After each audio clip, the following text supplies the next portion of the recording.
पाकिस्तान और हिंदुस्तान का किस्सा शुरू हुआ तो इसने दूसरे पागलों से पूछना शुरू किया कि टोबा टेक सिंह कहाँ है।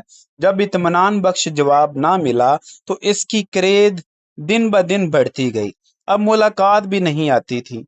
पहले तो इसे अपने आप पता चल जाता था कि मिलने वाले आ रहे हैं, पर अब जैसे इसके दिल की आवाज भी बंद हो गई थी जो इसे इनकी आमद की खबर दे दिया करती थी। इसकी बड़ी ख्वाहिश थी कि वो लोग आएं जो इससे हमदर्दी का इजहार करते थे और इसके लिए फल, मिठाइयाँ और कपड़े लाते थे।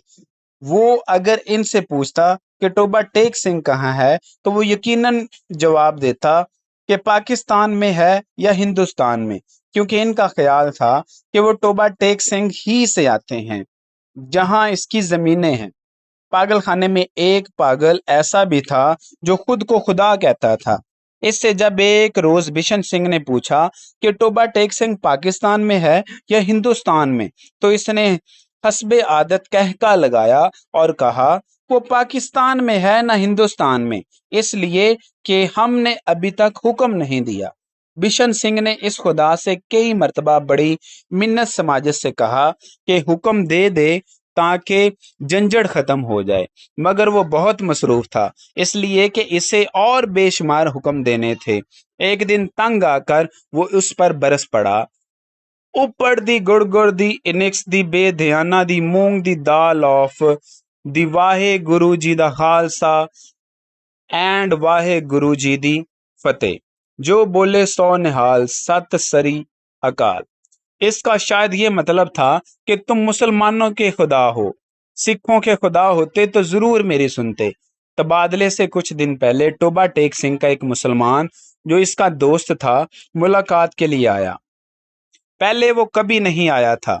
जब बिशन सिंह ने इसे देखा तो एक तरफ हट गया और वापस जाने लगा, मगर सिपाहियों ने इसे रोका। ये तुमसे मिलने आया है, तुम्हारा दोस्त फजल दीन है। बिशन सिंह ने फजल दीन को एक नजर देखा और कुछ बड़बड़ाने लगा। फजल दीन ने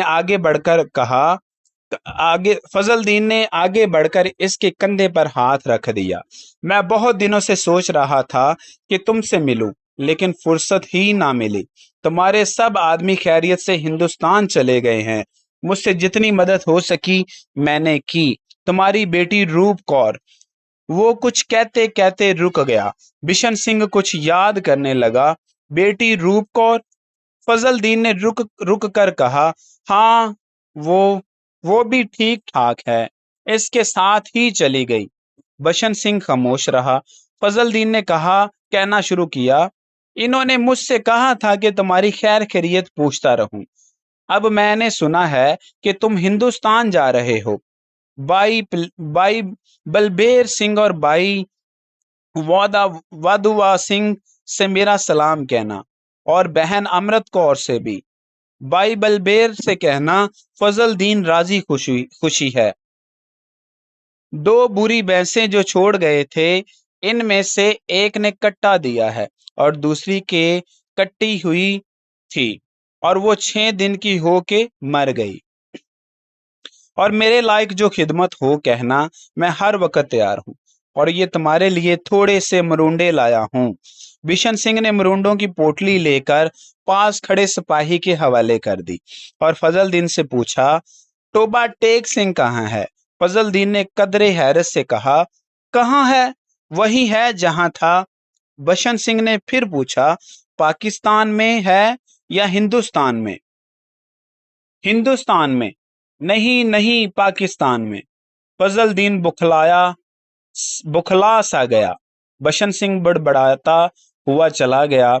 ऊपर दी गुड़ गुड़ दी निक्स दी बेध्याना दी मूंग दी दाल ऑफ दी पाकिस्तान एंड हिंदुस्तान ऑफ दी दिर फिटे मुंह।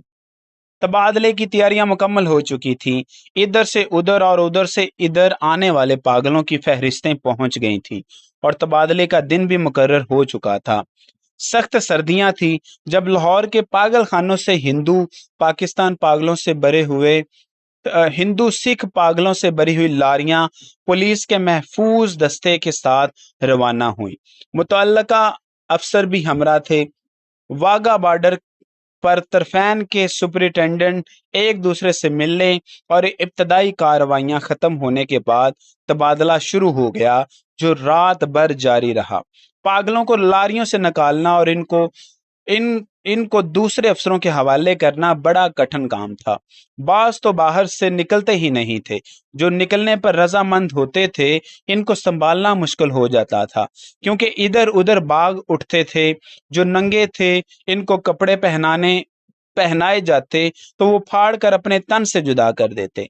कोई गालियां बक रहा था, कोई गा रहा है, आपस में लड़ झगड़ रहे हैं, रो रहे हैं, बिलक रहे हैं। कान पड़ी आवाज सुनाई नहीं देती थी। पागल औरतों का शोरो गोगा अलग था। सर्दी इतनी कड़ाके की थी कि दांत से दांत बच रहे थे। पागलों की अक्सरियत इस तबादले के हक में नहीं थे।